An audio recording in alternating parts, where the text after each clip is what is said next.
Hey friends, Kelly here. Welcome back to my channel. I wanted to share what I have on my desk right now. I've been working on this little project for a couple of days now, and I thought I would just take you along, just a quick share, and then point you in the direction of where I'm following along to create this. So let me go ahead and first talk about where this inspiration is coming from, where this class is coming from. Shauna Noel has put together this really cute little tag flip or mini book, if you will. And I fell in love with the idea. And I think what really got me was the fact that I already had the physical product on my desk and didn't quite know what to do with it. But that she has created these cute little, very simple class reels that you can follow along on, and I got to give her a ton of credit because that seems like a ton of work to me, and but I am so grateful that she is taking the time to create this little class. So I have been following along, and I can't urge you enough to go ahead and check it out, because even if you don't have the physical product that she's referring to, one, you could get it digitally, or two, you could really take this and apply it to all kinds of projects. So that is the project that I am drawing inspiration from. So now let me bring you back to my desk here and show you what it is that I'm working on and how I'm interpreting that project so far.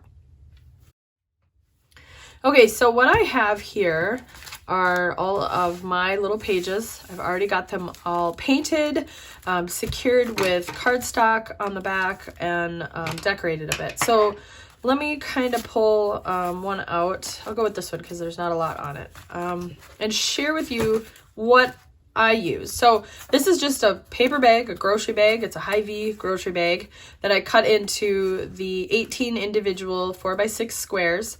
And then I just really had a ton of fun painting. So what I used was a brayer, which I don't have on my desk, but I have a brayer. I just basically took all of the 4x6 cards and I had laid out on my desk, and then I took a brayer with some white paint, acrylic paint, and I just slapped that on. And I'm really just basically going through the steps that Shauna teaches you, but just so you could get an idea of really how easy this was. Slapped on some paint, slapped on some more paint, sprinkled some more paint, scribbled some stuff. You really can't mess it up. So here's what I did. I used some acrylic white paint, and then I just grabbed a couple of coordinating colors of craft paint. These are all the, now they're Mondo Llama, that's hard to say. They used to be the Handmade Modern. I kind of think they're the same thing. They just changed their packaging or brand, but these are the paints I used. Also just grabbed a simple craft paint. So I've got those. To create a spray, I tried to do some stenciling. You can actually, hopefully you could see it on this one here. Let me get this out of the way and I'll try to zoom in, but you could kind of faintly see there's a rainbow. So to get that, all I did was take this paint here. I think it was this paint. Yeah. And I took a little spray bottle, added a little bit of paint and a little bit of water. And so that's created this basically watered down paint spray. Let me grab, got some garbage here. This is one of my bags I was testing it out with, but let's see if this shows up on video. That fun crinkling sound. So I don't know if you could see that, but basically creates a watered down, there you can kind of see here on this, a watered down paint, and then it dries in a much softer tone. So that's how I came up with the spray paints. Let's see here.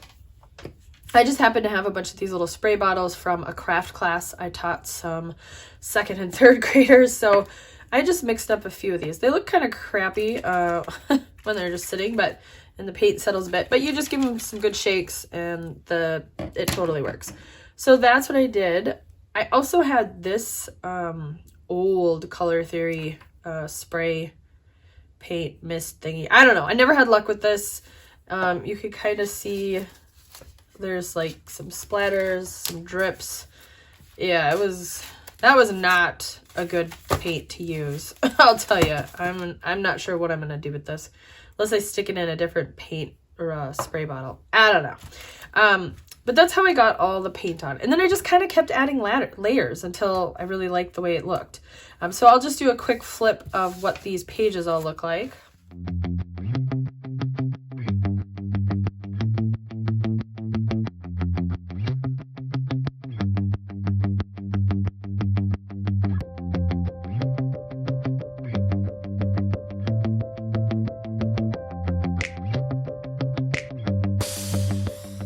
So as you can see, they were all just kind of just thrown together. I didn't really pay much attention to where I was putting the paint or anything. I didn't overthink it. It was such a wonderful project to work on in a brief period of time. I would paint a few layers, I would let it dry, I would come back to it. So it took me a couple of days, but it was so nice to just sit down and only really have to commit to maybe 20 minutes of work at a time. I had a lot of fun doing some scribbles, and I ended up using these, gosh, what are these called? They're Stampin' Up. They're old. I've had these forever. I know I've talked about these in other videos. They're like a watercolor crayon. So that's what I used. And if I could find one, it was kind of neat because when the watercolor or when the spray paints that I had used, I know they're not spray paints, but you know what I'm saying. When I used those, of course I'm not finding an example, but it kind of blended and then created a new look. And it was kind of neat. So I really liked that. And then as for once I got all the paint done, I went back in and I used, I don't have one in front of me. Oh, here we go. I used some of these Posca paint markers to do a little mark making. So I've got a little mark making. Just had a lot of fun getting these backgrounds done. And then I went through my scraps, all my scrap papers, and I just pulled out a whole bunch of just scraps. And I created a little pile of scrap paper that I thought I would like. I didn't have to overthink the colors or the patterns, just grabbed ones that I liked that were in my scrap bin. I have some of the pages from my Camp Wonder book. I really wanted to use like a punch that does kind of like notebook paper when you rip it out. I had one of those years ago. I cannot find it. So I actually have a binding machine, and I just use that to create some different marks here, paper punches. So I just had a lot of fun playing and getting this down. So then you have, and one of the steps is to adhere it to some white cardstock. So I did that. I actually went and rounded all my corners, decided to give them a finished look. And then I just had fun creating these little tiny clusters, and I decided to kind of follow a recipe, much like Shauna did. I had them all laid out, and I just placed the bits of paper, and then I would place, most of the time it was just a little bit of paper or some sort of tag, and then a bit of washi. So I used a little bit of washi. Sometimes I went a little step further and maybe added to create more of a cluster, but otherwise it generally looks kind of like this, where it's just a little bit of paper, a little bit of washi, and then I'm just haphazardly sewn it together. This was fun. I decided to imitate something that Shauna had done, where she had just a scrap paper that had some holes punched out of it, and I decided I really kind of liked that look of it just being truly like scrap paper, but I didn't have anything like that. I don't keep this stuff. Maybe I should. So I had to create my own, but you get the point. Just truly a lot of fun creating these base pages. So that is what I have here for this.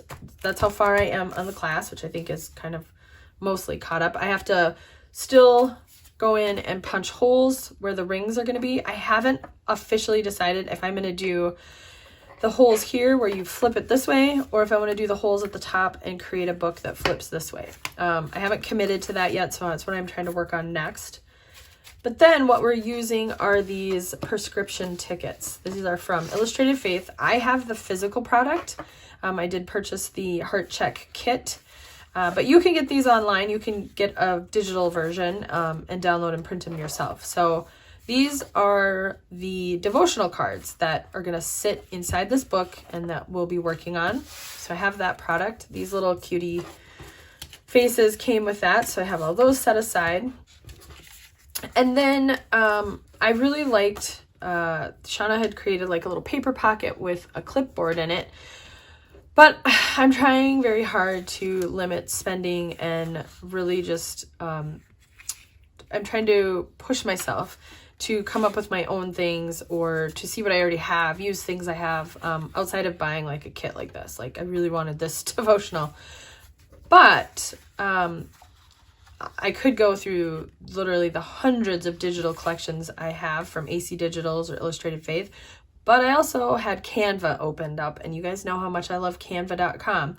I went in and I just found a clipboard image that I really liked, and I found one that you could change the color. So I changed all the colors to create my own little clipboards that coordinate, but are a little bit different. So that's what I was just working on, was fussy cutting these out, and I thought I would flip the camera on and talk through this a little bit because I really am enjoying this, and I wanted to share that excitement with you guys. So I have some little clipboards here.